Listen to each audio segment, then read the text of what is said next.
ఆంధ్రప్రదేశ్లో వైసీపీ చేస్తున్నటువంటి రాజకీయాలు ఎంత నీచ స్థాయికి దిగజారాయి అంటే మనం సచిన్ టెండూల్కర్ని మనందరం అభిమానిస్తాం. ఆయనలో మనం ఆట చూసామా, ఆయన కులాన్ని చూసామా? సైనా నెహ్వాల్ కావచ్చు, పివి సింధు కావచ్చు, వీళ్ళందరినీ మనం అభిమానిస్తాం. మన పిల్లలు కూడా స్ఫూర్తిగా తీసుకోవాలని మనం కోరుకుంటాం. సో మన భారతదేశానికి మంచి పేరు తెచ్చారని చెప్పి మనందరం గర్వపడతాం. వాళ్ళలో ఆట చూసామా, వాళ్ళ ప్రతిభ చూసామా, వాళ్ళలో కులం చూసామా? క్రీడాకారుల్లో మనందరం ఏం చూస్తాం? వాళ్ళ ఆట చూస్తాం. మన దేశానికి పేరు తీసుకువస్తే అసలు కులం అనే పదమే క్రీడల్లో సాధారణంగా రాదు. క్రీడలంటేనే అందరూ కలిసికట్టుగా ఉండటం. సో అలాంటి క్రీడల్లో కూడా కులాన్ని వెతికినటువంటి చరిత్ర ఎవరిదో తెలుసా? జగన్మోహన్ రెడ్డిది. ఎస్, క్రీడాకారులకు కులాన్ని అంటగట్టినటువంటి చరిత్ర జగన్మోహన్ రెడ్డిది. అంటే మనం రాజకీయాల కోసం ఎంత నీచ స్థాయికి దిగజారిపోతున్నాము అనటానికి ఇదే ఉదాహరణ. అరే, ఒలింపిక్స్లోనో లేకపోతే ఆ ఇతర క్రీడల్లోనో భారతదేశానికి మెడల్స్ తీసుకువస్తే మనందరం అప్రిషియేట్ చేస్తున్నాం. మనందరం ఏ రోజు కూడా కులం చూడలేదు, వాళ్ళ ప్రతిభ చూసాం, వాళ్ళ కష్టాన్ని చూసాం. కానీ జగన్మోహన్ రెడ్డి మాత్రం క్రీడాకారుల కష్టాన్ని ప్రతిభని చూడడు, వాళ్ళ కులాన్ని మాత్రమే చూస్తాడు. ఎంత నీచమైన రాజకీయం అంటే గతంలో డిఎస్పీల విషయంలో మీకు గుర్తుండే ఉంటుంది. జగన్మోహన్ రెడ్డి 2019కి ముందు ముఖ్యమంత్రి అవ్వడానికి ముందు అప్పుడు చంద్రబాబు గారు సీఎంగా ఉన్న సమయంలో ఒక విమర్శ చేశాడు. మొత్తం కమ్మ సిఐలకు 36 మంది సిఐలకు ప్రమోషన్ ఇస్తే అందులో 31 మంది కమ్మ వాళ్ళే ఉన్నారు, వాళ్ళందరికీ డిఎస్పీలుగా ప్రమోషన్ ఇచ్చాడు అని చెప్పి ఒక ప్రచారం చేస్తే దాన్ని ఆ రోజు ప్రభుత్వం కౌంటర్ చేసేటప్పటికి మొత్తం ఏదో నిజం గడప దాటేలోపు అబద్ధం ప్రపంచం మొత్తం తిరిగొద్దన్నట్టుగా జగన్మోహన్ రెడ్డి చేసిన మొత్తం ప్రచారం మొత్తం కూడా ఆ రోజు సోషల్ మీడియాలో విస్తృతంగా ప్రచారం అయింది. సో వాస్తవానికి తెలియదు, ప్రభుత్వం మేలుకుని చెప్పే టయానికి ఎవరు నమ్మే పరిస్థితి లేదు. ఎందుకంటే అప్పటికే వెళ్ళిపోయింది. వీళ్ళు చెప్పింది ఎవరి దగ్గరికి వెళ్ళలేదు, కానీ జగన్ చెప్పింది మాత్రం అందరికీ వెళ్ళిపోయింది. నిజంగానే చంద్రబాబు నాయుడు కమ్మ వాళ్ళందరికీ డిఎస్పీలుగా ప్రమోషన్ ఇచ్చాడేమో అనుకున్నారు. కానీ తరువాత జగన్ సీఎం అయిన తర్వాత అప్పుడు హోమ్ మినిస్టర్గా ఉన్నటువంటి మేకతోటి సుచరితను అసెంబ్లీలో ఒక ప్రశ్న అడిగారు. ఆ ప్రశ్నకు సమాధానంగా ఏం చెప్పింది సుచరిత? ఎంతమంది డిఎస్పీలకు కమ్మ డిఎస్పీలకు అప్పుడు ప్రమోషన్ వచ్చింది? 36 మంది అని ప్రచారం చేశారు కదా. అంటే అసెంబ్లీ సాక్షిగా జగన్మోహన్ రెడ్డి సీఎంగా ఉన్నప్పుడే కాదు, 5 మంది మాత్రమే కమ్మ వాళ్ళు ఉన్నారు, మిగిలిన వాళ్ళు ఇతర సామాజిక వర్గాలకు చెందిన వాళ్ళు అని చెప్పి సమాధానం చెప్పారు. కానీ ఆ రోజు చివరికి పోలీస్ శాఖలో కూడా కులం మీద జగన్మోహన్ రెడ్డి విషయం చెప్పాడు. వాస్తవానికి రేత్రి పగలు 24 గంటలు పనిచేసే పోలీసుల మీద కూడా ఆ రోజు కులం ముద్ర వేసినటువంటి చరిత్ర జగన్మోహన్ రెడ్డిది. ఈరోజు కష్టపడి ఆటలాడుకునే క్రీడాకారుల మీద కులం ముద్ర వేసినటువంటి చరిత్ర జగన్మోహన్ రెడ్డిది. జగన్మోహన్ రెడ్డి నీచ రాజకీయాలు ఎలా ఉంటాయి అనేది చెప్పడానికి ఇదొక ఉదాహరణ. నిన్న కొంతమంది జగన్మోహన్ రెడ్డికి చెందినటువంటి వ్యక్తులతో, అంటే వాళ్ళు మాజీ ఐఏఎస్ అధికారి విజయ్ కుమార్ గతంలో జగన్మోహన్ రెడ్డి కోసం ఎలా పనిచేశాడో మనందరికీ తెలుసు. ఏకంగా జగన్ కోసం ఒక పాట రాసి ఆయన కమిషనర్గా ఉన్న సమయంలో జగన్ను మెప్పించడానికి పాట పాడిన వ్యక్తి. తరువాత ఏదో మన బైబుల్లోని 4 స్లోగన్స్ చెప్పి జగన్ అనే వ్యక్తి ఇంత మంచి చేస్తే ఎందుకు ఓడిపోతాడని చెప్పి రాజకీయాలు ప్రసంగాలు చేసినటువంటి వ్యక్తి విజయ్ కుమార్ చేత ఒక మాట మాట్లాడించారు. ఏమని మాట్లాడించారో తెలుసా? సో దీనికి ఎవరంటే జర్నలిస్టు ముసుగులో నిత్యం కూటమి మీద విషయం జిమ్మే వైఎన్ఆర్ సాక్షిగా ఒక మాట మాట్లాడారు. ఏంటో తెలుసా? మొన్న క్రీడాకారులకు ఏదైతే పోస్టులు ఇచ్చారో అందులో ఓసీలకు ఇచ్చిన పోస్టులు మొత్తంలో మెజారిటీ పోస్టులు కమ్మ వాళ్ళకే ఇచ్చుకున్నారు, టెట్ట రాయకపోయినా కమ్మ వాళ్ళకే డిఎస్సిలో పోస్టులు ఇచ్చారని హెడ్డింగ్ పెట్టి, టైటిల్ హెడ్డింగ్ పెట్టి ఆయన చేత ప్రచారం చేయించారు. ఒక మాజీ ఐఏఎస్ అధికారి అయి ఉండి, రిటైర్డ్ ఐఏఎస్ అధికారి ఉండి అబద్ధం చెప్పడానికి సిగ్గు శరం ఎలా లేదో నాకు అర్థం కావట్లే విజయ్ కుమార్ నేను అడుగుతున్నా, ఏం చెప్పాడో తెలుసు? అప్పుడు దానికి ఒటగిస్తూ అందరూ నమ్మాలని ఏం చెప్పాడో తెలుసా? వెనకమాల కొంతమంది కోర్టుకు వెళ్ళినప్పుడు ఈ విషయం బయటపడిందని చెప్పాడు. కోర్టుకు వెళ్ళినప్పుడు ఏ విషయం బయటపడింది? కమ్మ వాళ్లకు డిఎస్సిలో పోస్టులు ఇచ్చారనే విషయం బయటపడిందా? ఎంత నీచంగా దిగజారిపోయారు అంటే, మీకు తెలియకపోతే సమాచార హక్కు చట్టంలో పెట్టి అడగండి ప్రభుత్వాన్ని. మీరు డిఎస్సిలో స్పోర్ట్స్ కోటాలో ఏ క్యాస్ట్ వాళ్ళకి ఎన్ని పోస్టులు ఇచ్చారని సమాచార హక్కు చట్టంలో పెట్టి అడగండి, చెప్తారు. మీరు వాస్తవాలు తెలుసుకుని మాట్లాడడం తప్పులేదు. మొత్తం స్పోర్ట్స్ కోటాలో 372 పోస్టులు ఫిల్ చేస్తే అందులో ఓసీ కేటగిరీలో 40 పోస్టులు ఫిల్ చేస్తే అందులో మొదటగా 16 పోస్టులు కాపు సామాజిక వర్గానికి ఫిల్ చేశారు, 10 పోస్టులు రెడ్డి సామాజిక వర్గానికి ఫిల్ చేశారు, 9 పోస్టులు కమ్మ సామాజిక వర్గానికి ఫిల్ చేశారు, బ్రాహ్మణ క్షత్రియ వైశ్యకు 2 పోస్టులు ఫిల్ చేశారు, ముస్లింతో 1 పోస్ట్ ఫిల్ చేశారు. మొత్తంగా 40 పోస్టులు ఓసీలతో ఫిల్ చేస్తే మెజారిటీ పోస్టులు కాపు సామాజిక వర్గానివి. తరువాత ఉన్నది జగన్మోహన్ రెడ్డికి చెందినటువంటి రెడ్డి సామాజిక వర్గం వాళ్ళు. కమ్మ సామాజిక వర్గం లేదు అందులో.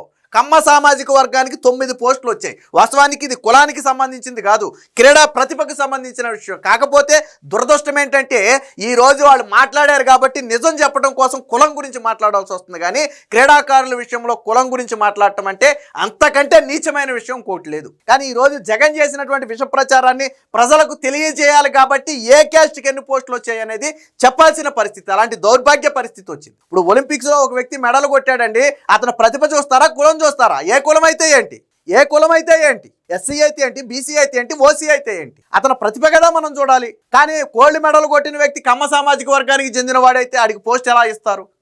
ఇది ఎక్కడ కులం రాజకీయం నాకు అర్థం కాల. క్రీడల్లో కులం ఏంటో నాకు అర్థం కాల. మరి ఒలింపిక్స్లో మెడల్కి పంపేటప్పుడు ఓసీ అని ఆపేయచ్చు కదా, లేదా ఇంకో వర్గం అని చెప్పి ఆపేయచ్చు కదా. క్రీడాకారుల్ని ముందే ఒక పని చేయండి, ఇక నుంచి క్రీడలు ఆడించేటప్పుడు ఏంటంటే జగన్మోహన్ రెడ్డి ఒకవేళ మళ్ళీ గెలిస్తే కానీ ఒక జీవో తీసుకురావాలి. క్రీడలు ఆడాలంటే ఈ కులం వాళ్ళే ఆడాలి, ఈ కులం వాడు ఆడకూడదు అని ఒక జీవో తీసుకురండి. ఎందుకంటే మీరు క్రీడాకారులు ప్రతిభ కాదు కదా చూసేది, కులాన్ని కదా. ఓ పని చేయి, మీ సామాజిక వర్గం మొత్తాన్ని ఆడించుకో, మిగతా వాళ్ళు ఆడకూడదని ఒక జీవో తీసుకొచ్చి బ్యాన్ చేయి. ఎందుకంటే ఇంత నిత్యమైన బ్రతుకు? రాజకీయం కోసం, ముఖ్యమంత్రి పదవి కోసం క్రీడాకారులు కులాన్ని అంటగడతారు. ఇది కూడా ఒక బ్రతికేనా? నోటికి అన్నం, అసలు జగన్మోహన్ రెడ్డి నోటికి అన్నం తిని ఎలా నిద్రపడుతుందో నాకు అర్థం కాలేదు. ఇలాంటి కుల రాజకీయాలు చేసి ఇంత నీచమైన కుల రాజకీయాలు. ఆ రోజు పోలీస్ శాఖ మీద కుల రాజకీయమా, ఈ రోజేమో క్రీడాకారుల మీద కులమా?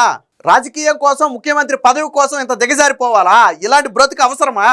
ఏం మాట్లాడారో చూడండి ఒకసారి నిన్న. సో ఇదే నిన్న ఇక్కడ చూడండి, టెట్ రాయకపోయినా స్పోర్ట్స్ కోటాలో కమ్మవారికే ఎక్కువ డిఎస్సి పోస్టులు వచ్చాయి. దీని మీద కొంతమంది అభ్యర్థులు కోర్టులో కేసు కూడా వేశారని చెప్పి retired IAS Vijay Kumar YNR ఛానల్లో మాట్లాడినటువంటి మాటలు ఇది. ఇక్కడ చూడండి, టెట్ రాయకపోయినా కమ్మవారికే డిఎస్సిలో స్పోర్ట్స్ కోటాలో పోస్టులు ఇచ్చారంట. ఇదంట దీని మీద అంట కొంతమంది కేసు వేశారంట. ఈ కమ్మవాళ్ళకు పోస్టులు ఇచ్చారని కోర్టులో కేసు ఎవరు వేశారో విజయ్ కుమార్ చెప్పాలా. ఈ ప్రభుత్వం కూడా దీన్ని సీరియస్గానే తీసుకున్నట్టుగా కనపడుతుంది. ఛానల్లో ఇంటర్వ్యూ చేసినటువంటి వైఎన్ఆర్, చెప్పినటువంటి విజయ్ కుమార్ ఇద్దరు కూడా లీగల్గా చర్యలకైతే సిద్ధంగా ఉండాలి. ఎందుకంటే ఓపెన్గా మాట్లాడారు, వీడియో రికార్డ్స్ ఉన్నాయి. ఇప్పుడు మనం వేస్తే కాపీ రైట్స్ కాబట్టి నేను ప్లే చేయట్లేదు, కానీ వీడియోస్ అన్నీ ఉన్నాయి. తర్వాత వీడియోని డిలీట్ చేశారు. దాని మీద నేను ఒక సపరేట్ వీడియో చేస్తాను. వీడియోలు డిలీట్ చేశారు. తర్వాత ఆ వీడియోలు ఏదైతే ఇప్పుడు మనం చూస్తున్న ఈ వీడియోలో ఉన్నాయో ఈ వీడియోలు డిలీట్ చేశారు. ఎందుకు చేశారు అనేది తర్వాత మాట్లాడదాం. ఎవరి విజయ్ కుమార్ అంటే జగన్ సీఎంగా ఉన్నప్పుడు చూడండి, జగన్ కోసం పాట పాడిన మున్సిపల్ కమిషనర్ విజయ్ కుమార్ అని వాళ్ళ సాక్షిలో వేసుకున్నారు. సో జగన్మోహన్ రెడ్డికి పంత భక్తుడు, జగన్మోహన్ రెడ్డికి భజన చేసే వ్యక్తి, పవన్ కళ్యాణ్ మీద కోర్టుల్లో కేసులేసిన వ్యక్తి, సినిమాలు చేయకూడదని, అలాగే కూటమి ప్రభుత్వం చేస్తున్నటువంటి అనేక కార్యక్రమాల మీద కోర్టుల్లో కేసులు వస్తున్నటువంటి వ్యక్తి, ఈ మాజీ ఐఏఎస్ అనే ఒక ట్యాగ్ లైన్ ముసుగును ఉపయోగించుకుని వైసీపీ ఇతని చేత దొంగ నాటకాలు ఆడిస్తుంది.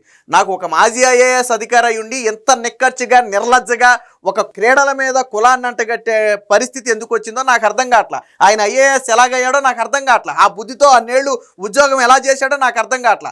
నిజంగా ఆయన ఉద్యోగం చేసినప్పుడు ఎంతమందిని కులం ఆధారంగా ఎంతమందిని ఇబ్బంది పెట్టుంటాడు. ఈ రోజు క్రీడాకారులకి కులాన్ని అంటగట్టిన వ్యక్తి ఆయన అధికారిగా ఉన్నప్పుడు కులాన్ని చూసుకుని పరిపాలన చేసి ఉండడా? జగన్మోహన్ రెడ్డి అప్పుడు బహుశా రెడ్డి సామాజిక వర్గాన్ని అందరం ఎక్కించాడేమో, మిగతా అందరినీ తొక్కేసి. ఎంత నీచమైనటువంటి ప్రచారాలు చేస్తున్నారంటే అంత నీచమైనటువంటి ప్రచారాలు చేస్తున్నారు. దీన్ని వైసీపీ సోషల్ మీడియా చూడండి ఒకసారి. వీళ్ళు మాట్లాడిన దాన్ని ఈ వైసీపీ సోషల్ మీడియా, ఇది సోషల్ మీడియాలో ఇలా ప్రచారం చేయాలి. టెట్ రాయకపోయినా స్పోర్ట్స్ కోటాలో కమ్మవారికే ఎక్కువ డిఎస్సి పోస్టులు వచ్చాయి. దీని మీద కొంతమంది అభ్యర్థులు కోర్టులో కేసు కూడా వేశారని విజయ్ కుమార్ మాట్లాడింది ఏదైతే ఉందో దాని మీద. తర్వాత ఇది government of Andhra Pradesh fact check దీని మీద వివరణ ఇచ్చింది. సో నేను ఒకసారి వివరణ కూడా చూపిస్తా, ఎవరికి ఎన్ని పోస్టులు వచ్చాయి ఒకసారి నేను చూపిస్తా. మొత్తం స్పోర్ట్స్ కోటాలో ఓసీలకు 42 పోస్టులు ఇస్తే, మొత్తం 42 పోస్టులు ఇస్తే అందులో చూడండి క్యాస్ట్ వైజ్ బ్రేకప్ అబ్స్ట్రాక్ట్ అని చెప్పి డిఎస్సి 2025 స్పోర్ట్స్ కోటా అని చెప్పి ఇచ్చారు. సో కాపు సామాజిక వర్గానికి 16 ఇచ్చారు, రెడ్డి సామాజిక వర్గానికి 10 వచ్చినాయి, కమ్మ సామాజిక వర్గానికి 9 వచ్చాయి. వీళ్ళు చేసిన విమర్శ ఉందో చూసారా? ఈ విమర్శ అంటే 42 పోస్టుల్లో వీళ్ళు విమర్శ చేసిన కమ్మ సామాజిక వర్గానికి వచ్చింది 9, కమ్మ సామాజిక వర్గానికి వచ్చింది 9, దీనికంటే డబల్ వచ్చింది కాపు సామాజిక వర్గానికి, ఆ తర్వాత దీనికంటే ఎక్కువ వచ్చింది రెడ్డి సామాజిక వర్గానికి, జగన్మోహన్ రెడ్డి సామాజిక వర్గానికి. ఇది వాస్తవం. అలాగే వైశ్యాలకు 2, క్షత్రియ 2, బ్రాహ్మణ్ 2, ముస్లిం 1, మొత్తం 42 పోస్టులు ఇచ్చారు. సో ఇది క్రీడా కోట మాత్రమే.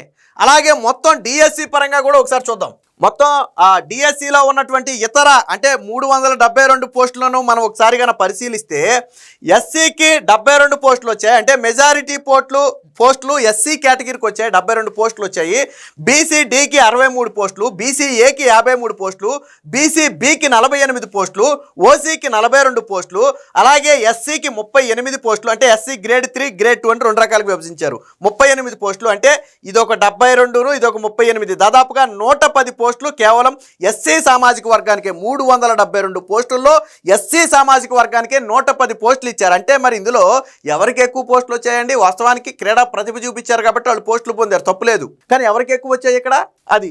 ఇకపోతే ఎస్టీలకు 29 వచ్చాయి, బీసీఈకి 28 వచ్చాయి, బీసీసీకి 4 పోస్టులు వచ్చాయి, అలాగే ఎస్సీ గ్రేడ్ 1కి ఇంకో 2 పోస్టులు, ఓసీ ఈడబ్ల్యూఎస్లో 1 పోస్టు. అంటే మొత్తంగా ఇవి 42 పోస్టులు, ఈడబ్ల్యూఎస్తో కలుపుకున్న 43 పోస్టులు మాత్రమే క్రీడా కోటాలో.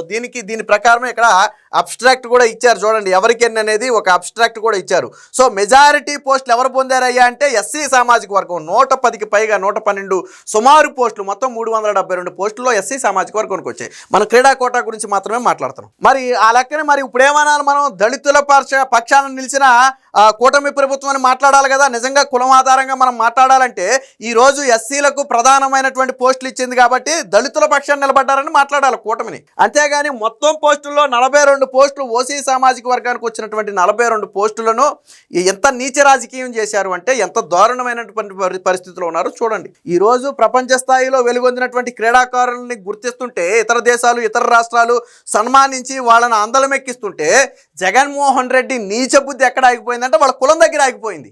క్రీడాకారులు కులం దగ్గర ఆగిపోయింది జగన్మోహన్ రెడ్డి నీచ బుద్ధి. గతంలో ఎంఎస్కే ప్రసాద్ మీద కూడా అలాంటి విష ప్రచారమే చేసింది వైసీపీ అధికారంలో ఉన్నప్పుడు, గుర్తుపెట్టుకోండి మీరు కావాలంటే. ఎంఎస్కే ప్రసాద్ మీద చాలా తీవ్రమైనటువంటి విష ప్రచారం చేశారు అప్పట్లో. ఒక క్రీడాకారుడికి కులాన్ని అంటగట్టినటువంటి చరిత్ర అప్పుడే మొదలైంది జగన్మోహన్ రెడ్డి. ఎంత దారుణంగా ఉన్నారంటే ఇలాంటి వ్యక్తులన ప్రజలు కావాలని కోరుకునేది. అరే మన పిల్లోడు బాగా ఆటలాడాలి, మంచి పేరు తీసుకురావాలి, దేశానికో రాష్ట్రానికో పేరు వస్తే మనకి గర్వకారణమే కదా అని ప్రతి తల్లిదండ్రులు అనుకుంటారు. కానీ జగన్మోహన్ రెడ్డి లాంటి నీచ బుద్ధి ఉంటే కులం చూసి ఆటలాడించాలంటే ఏ తల్లిదండ్రి పిల్లలను బయటకు పంపలేడు. ఇలా కులముద్ర ఇస్తే ఎవరు బయటకు పంపరు. అసలే భారతదేశంలో క్రీడలు రోజు రోజుకి తగ్గిపోతున్నటువంటి పరిస్థితి. ప్రపంచ దేశాలు దూసుకుపోతుంటే మనం మాత్రం ఇంకా కులం రొచ్చులో మతం రొచ్చులో కొట్టుకుంటున్నాం మనం. ముఖ్యంగా క్రీడాకారుల విషయంలో జగన్మోహన్ రెడ్డి చూపినటువంటి నీచ బుద్ధి ఇది. కాబట్టి జగన్ చేసినటువంటి కమ్మ వాళ్ళకే డిఎస్సి పోస్టులు అనేది ఉత్తి అబద్ధం. దానికంటే రెడ్డి సామాజిక వర్గానికే ఎక్కువ వచ్చాయి. గతంలో ఏదైతే కమ్మ డిఎస్పీలు అని ప్రచారం చేసి అధికారంలోకి వచ్చాక తప్పు ఒప్పుకున్నారో ఇప్పుడు కూడా జగన్మోహన్ రెడ్డి అలాంటి ప్రచారమే చేస్తున్నాడు. పైగా కోర్టులో కేసులు వేశారని దొంగ అబద్ధాలు చెప్తున్నారు. వేసిన వ్యక్తి ఎవరు, ఏమైనా వేసాడు, ఆ కేసును బయట పెట్టండి. ఒకసారి కేసును బయట పెట్టండి, ఎవడ వేసాడు, ఎందుకు? ఇది గవర్నమెంట్ ఇచ్చిందే కదా.